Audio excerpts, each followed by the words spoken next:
Guarantee news ನಲ್ಲಿ ಎಂಡಿಎಗೆ ಸಂಬಂಧಿಸಿದಂತಹ ಸ್ಫೋಟಕ ಸುದ್ದಿಯನ್ನ ನಿಮ್ಮ ಮುಂದೆ ಇಡ್ತಾ ಇದ್ದೀವಿ. ಮೈಸೂರಿನ ಮೂಡ ದಿಢೀರ್ ಎಂಡಿಎ ಆಗಿದ್ಯಾಕೆ? ಕೆಎಸ್ ಅಧಿಕಾರಿಯನ್ನೇ ಕಮಿಷನರ್ ಮಾಡಿದ್ಯಾಕಿಲ್ಲಿ?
ಗ್ಯಾರಂಟಿ ನ್ಯೂಸ್ ನಲ್ಲಿ ಎಂಡಿಎಗೆ ಸಂಬಂಧಿಸಿದಂತಹ ಸ್ಫೋಟಕ ಸುದ್ದಿ ಇದು. ಮೈಸೂರಿನ ಮೂಡ ದಿಢೀರಂತ ಎಂಡಿಎ ಆಗಿದೆ ಹೇಗೆ? ಅದರಲ್ಲೂ ಕೂಡ ಕೆಎಸ್ ಅಧಿಕಾರಿಯನ್ನೇ ಕಮಿಷನರ್ ಮಾಡಿದ್ಯಾಕೆ? ಕೋಟಿ ಕೋಟಿ ಲಂಚವನ್ನ ಕೊಟ್ರ ಆ ಕೆಎಸ್ ಅಧಿಕಾರಿ ಅನ್ನೋ ಪ್ರಶ್ನೆ ಮೂಡ್ತಿದೆ. ಮುಖ್ಯ ಕಾರ್ಯದರ್ಶಿ ಶಾಲಿನಿ ರಜನೀಶ್ಗೆ ದೂರು, ಮುಂದೆ ಏನಾಯ್ತು? ಸ್ನೇಹಮಯಿ ಕೃಷ್ಣ ಅವರು ಮಾಡಿರುವಂತ ಆರೋಪಗಳು ಏನೋ, ಜೊತೆಯಲ್ಲಿ ದೂರಿನಲ್ಲಿ ಏನೇನಿದೆ? ಗ್ಯಾರಂಟಿ ನ್ಯೂಸ್ ಬಿಚ್ಚಿಡ್ತಾ ಇದೆ ಸ್ಫೋಟಕ ಸತ್ಯವನ್ನ. ಇಡೀ ರಾಜ್ಯದಲ್ಲೇ ದೊಡ್ಡ ಮಟ್ಟದ ಸಂಚಲನವನ್ನ ಮೂಡಿಸಿತ್ತು ಮೂಡ ಪ್ರಕರಣ.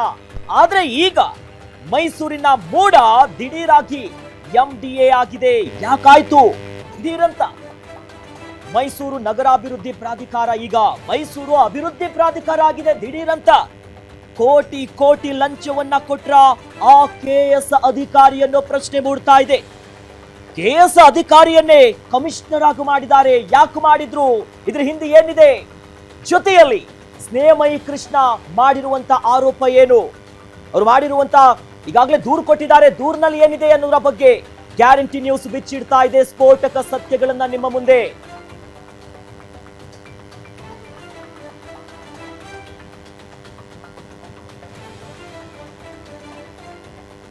ಇನ್ನು ಮುಂದೆ ವಿವಾದಿತ ಮೈಸೂರು ನಗರಾಭಿವೃದ್ಧಿ ಪ್ರಾಧಿಕಾರವೇ ಇರೋದಿಲ್ಲ.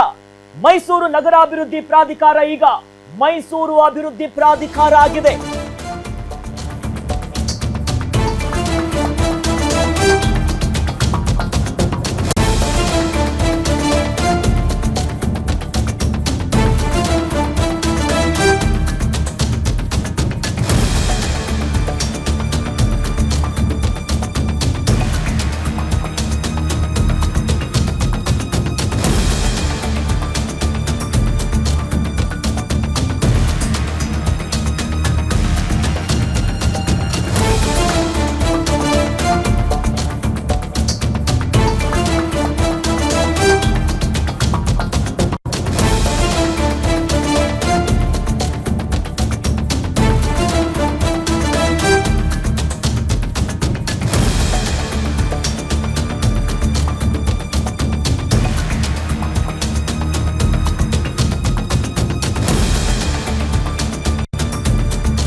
ಗ್ಯಾರಂಟಿ ನ್ಯೂಸ್ ಬಿಚ್ಚಿಡ್ತಾ ಇದೆ ಸ್ಫೋಟಕ ಸತ್ಯವನ್ನ.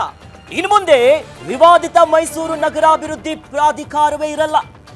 ಮೈಸೂರು ನಗರಾಭಿವೃದ್ಧಿ ಪ್ರಾಧಿಕಾರ ಈಗ ಮೈಸೂರು ಅಭಿವೃದ್ಧಿ ಪ್ರಾಧಿಕಾರ.